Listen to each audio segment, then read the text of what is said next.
still wish that, still trying to get it where all that seed stays in that fur. Yeah. So where are we, Aries? What is this? We're back in the field, the Finley field, where we've been putting our seed beds the last few years. We're actually standing in the spot that last year was devastated by the hurricane. Yeah. If you remember. Yeah. It's hard to believe we're, what, 6 days away from the anniversary of that happening. Yeah.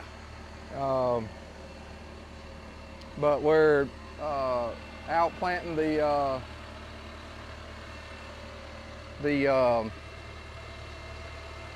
second seed beds, second batch of seed beds. So this is for the 2026 crop. That's correct. And right now it's September of 2025. That's correct. And yep. They're planting the seeds right there. And I'll show some close-ups of that vacuum system pulling up that seed and it getting knocked off the disc. Yep. And dropped into the ground. Yeah, the seed that we planted last week should be coming up today.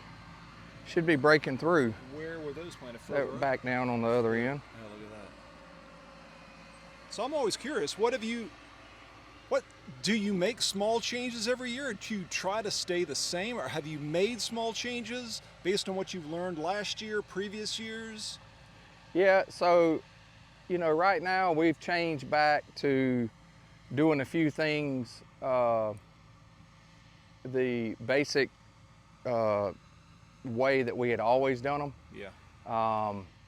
Try to simplify a couple of processes. I was getting so anxious about doing this and doing that that it was got to be hard to gauge what was working, what wasn't working. Yeah. So we're kind of going to simplify it and go back to the basics, and then begin to stack on top of that the different processes that I'll try to do to see what benefits us. You know, I still trying to just regroup, reorganize my own self as far as all the different fields, doing all the testing to make sure that my biology levels are going up and not going down. Yeah. You know, the hardest thing in doing all this, I mean, because this land for getting prepared for seed beds, those planters work perfect in powdery soil, powdery dirt, basically. Yeah. And so it's tough from a biological approach to see this. And so I've got to start figuring out what is it that I can add and how much of it to add in order to make up for the amount of abuse that we put on the dirt to get it ready for seed beds. Yeah. Did you mention you're planting a few less acres this year just because you've been more? Yeah, we're going to plant a few less acres, just kind of really focus on. But that doesn't mean you'll grow less onions. You just probably figured out better ways to grow and have a higher yield per acre? Yeah, yep, trying to achieve that higher yield. There's some things in the past that I've learned and figured out that can help me with that. Yeah. And, you know, just trying to minimize cost as much as possible, cut wherever we can. Yeah. Because of the challenges that we're facing daily. You know, used to we would plant 10 or 15% more acres just to kind of help cover us for our programs with our retailers that we had. And usually you could manage getting that gone and moved, but with, like I said, with the cost of everything like it is now being so expensive. And these are your input costs. Input costs, yeah. Input costs, the labor, all of it's so expensive. Yeah. That 10 or 15% is a lot of money. Yeah. On the bottom line. So, but you know, typically what you'll see is when you reduce your acres, your quality goes up.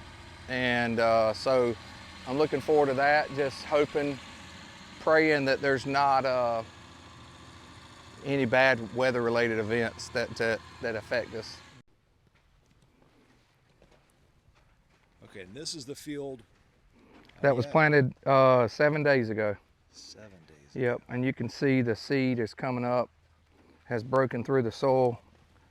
Here, where can we get no? Is there something this way where there's no shade? Yeah. So we can see. Should be Oh able yeah, to yeah. see I see some Yep. right here. Yep. Right there. Look at that. Yep.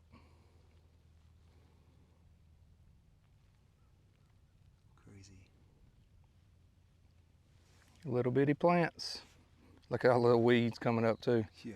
One there and.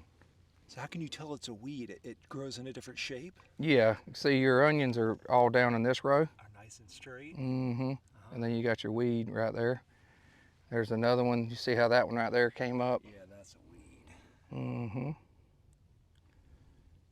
Do you plan to use the laser weeder that we've seen before? The laser weeder, no, but I'll probably do the spot sprayer. Yeah. And then I'll probably use, I'm waiting on a piece of equipment from a company from Israel. Really? That's it's a mechanical weeding machine. So we would straddle this bed. Yeah. Would straddle this bed, and it would basically put like a hoe. It's just a mechanical way to get this stuff out. Really? And it wouldn't disturb the onions? Yeah, it doesn't disturb the onions. You get it to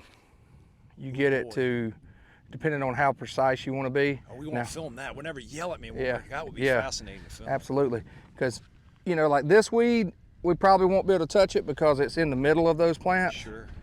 This one will be, that one right there, we probably wouldn't touch it because it's in the middle. But everything that's not in the way of the onions, we could go in there with that machine and just pull them up. Yeah. It'd be similar to hand weeding. And you have those orange stakes over here. Yep. What are those for? So that is a trial for that company, for Toombs or Bayer. Yeah. They come out, they put in their breeder trials. So they're different variety of different varieties, different things that they look for so that they can determine what varieties would fit best in this area. Fascinating. And so they constantly, every year, they're doing a breeding trial. Look at that. They'll probably put 5 or 6 in the industry. And they want to see different growing practices, compared. And this, you've been watering through this pivot right here? Through the pivot, yep. Okay. Mm-hmm. So once or twice a day, depending on how hot it is or how windy it is. Right now the moisture is just right. It is nice, just a slight breeze. Yep. When do you typically turn the pivot on? In the early morning or late evening? Or usually, does it matter? Like right now, we'll probably wait and probably mid-afternoon we'll turn it on just to kind of keep the root. Now that the onion has germinated, we want to keep the roots moist. Yeah. So that they can continue to look for nutrition. Yeah.